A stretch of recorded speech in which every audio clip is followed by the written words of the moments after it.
Hey guys, Morphologist here, and I'm back from abroad. That's right, I'm no longer in Japan, I'm now back in the States, and that means making some more content. Now, I've missed you guys. It's been pretty much 2 months since I posted something. That's because I had no access to any recording software or a decent gaming PC whilst I was there studying. But now I'm back and I am ready to make some awesome content. And to start off with, I want to show you something that was inspired by Planetside 2. It's called a Biolab. Now, we've never actually seen this thing move in that game. It's a static, large object that seems to be some sort of landing craft. So I thought, what if I put together something inspired by that and see if we could make it work in Space Engineers? Lo and behold, I was able to construct something kind of similar to it. However, not all of it is exactly the same, and in fact, the scale of it is probably half size, maybe even quarter size. But for practicality's sake, I thought starting off small would be a good idea, just to see if I could get it to work. And I think it looks pretty darn cool. So why would you want to have a biolab? That's a valid question. The reality of space is that there aren't very many planets that can sustain life, and those that can don't necessarily have vegetation or life. So in order to resolve that issue, it would seem to me that being able to bring an ecosystem with you is an excellent solution. The ecosystem doesn't just have to include plants though. It can also include living beings like birds, reptiles, and mammals. All things that you would need to seed a new planet. But enough of trying to sell this thing to you. I want to show you guys the inside of this creation. Now, it's not fully complete. I think that it could use a bit more detail. However, I think what's there so far really shows the concept off pretty well and shows that the idea of making a biolab isn't so crazy. Now, to show off the biolab, I invited Tech the Gamer over to help me out. However, some crazy things happened beforehand which I was going to cut out, but now I've decided instead to show you because I find it kind of hilarious. Did you just crash into the ground? Seriously? Go land the ship on the pad, for Christ's sake. We got something to do here, okay? This is what happens when I try to make a video. Nothing ever gets done because I invite you people to come help out. Jeez. Beep, beep, beep. Yeah, sure, let's do a collab. More like, let's do a video where you waste all of my time. Now go and land on the pad, damn it. Okay, I'm going.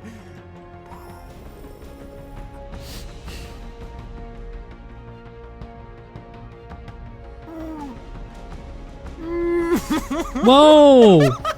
Dude, where did you get your pilot's license? Put us down on the pad, for Christ's sake. I don't have a piloting license, Morph.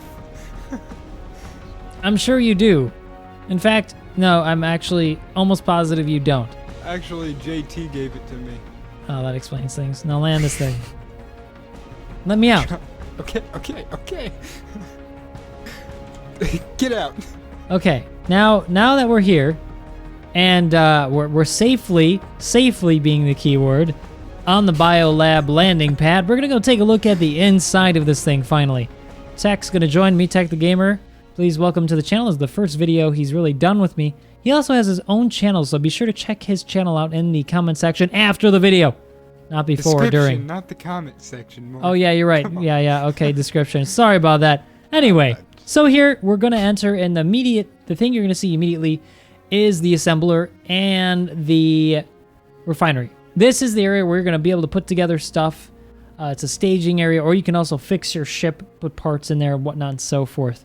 But this is also the main biolab area where your ecosystem is being held, as well as some plant life and the occasional wild flying around Tech the Gamer, who's also currently doing that.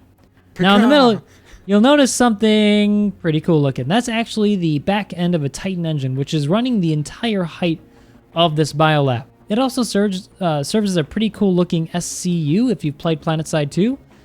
Also, if you haven't, I think it still looks pretty darn cool. Now let's head down into the section where the crew is actually going to be spending most of their time during transit between the home base and the new planet to start seeding and or occupying or taking over, so on and so forth. Okay, now we're downstairs in that area. We're gonna go check out. So this area isn't really fully completed, and I blame Tech the Gamer because his face is made of plastic.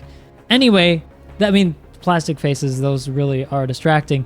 You can see that I've done some things already down here, like these bunk beds.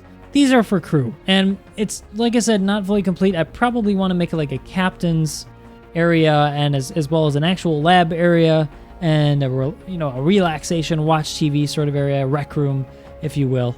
But this is what's here so far. I think It's quite a bit considering I've only had this weekend to really start and kind of half finish this project. It's finished enough that I think that it's usable. Anyway, so now we're going down into the staging area for going onto the planet's surface. This is where we've got the reactor. The back end of the engine is actually behind these shutters, which are operable. We can go in there and repair the engine if we need to during flight or while we're landed. And over here, we also have oxygen storage. The oxygen storage is, of course, necessary for maintaining the ecosystem in the event that the planet's surface is not so great, and you want to sort of subsidize your oxygen supply with some pure stuff.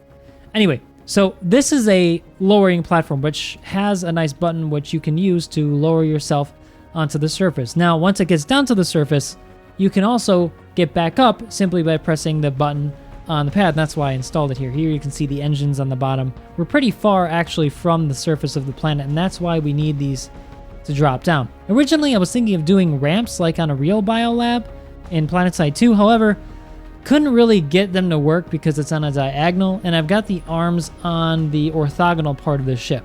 On the other side of these oxygen tanks, we have the rover, the landing rover, to drop down on the surface. Now, instead of using a platform like on the other side, we used Eigster's doors here, these shutters, to open and close to allow this boom to lower this craft onto the surface. Now, you can replace this craft with anything that you'd like to create and adjust the height of this piston. It actually will go all the way up to the ceiling. Because this thing is kind of low, it's currently adjusted to secure this particular vessel in place. Again, you can replace it with whatever you like. But this is a nice little craft. It's got like an oxygen tank on there, as well as a storage tank and some reactors and whatnot. So this is a self-sustained vessel to drop down on the surface. And that's pretty much it for the staging area. The last section we want to show you is the control room of the entire biolab. Another thing I think is important to mention is that the different sections of the biolab can be sealed off. So in the event that one section decompresses, the other sections can be perfectly fine. That's right. That's a good point, because I didn't mention that yet. These areas are like this biolab up here. This is airtight. So when you close this door up, you have oxygen in this area. But say you were to lose oxygen in this area because the glass broke or something, the crew quarters, as well as the staging area down below and the control room upstairs would still be okay. And vice versa. If any of those other sections were to decompress, the other sections would still be all right. So let's go upstairs and check out the control room up this very, very tall tower. Now you can see the engine actually through the glass here. It's such a cool thing, this Titan engine. I love using this on my creations because it always adds something special to the ship. So now we're up here in the control room, and this seat right here is the pilot seat. This is where I can control the landing pads as well as the landing gear. Now if I were to initiate the landing and takeoff or landing or takeoff sequence now, what would happen to the ship out on the pad would be that would fall off and hit the ground. So let's not do that at this moment. I'll leave that to you guys to check out for yourself when you download it off the workshop. Or for me to do after the video. Or for Tech to do after the video. So yeah, that's pretty much it. We've looked through the entire place. I'll leave the rest for you guys to explore yourself. I'm eager to see what you guys are going to do with it. I think this will be a really cool ship to have when planets are actually around, and bringing, like a giant ecosystem or a bunch of tools onto a planet's surface with a pre-built base is going to be something that's useful. That's it, guys. Thanks again for watching. Make sure you check out Techman and his channel, or Tech the Gamer now, as he's called. And also, love you much. That's all. Thank you. Bye! Okay, that was an awkward ending, but I'll just leave it.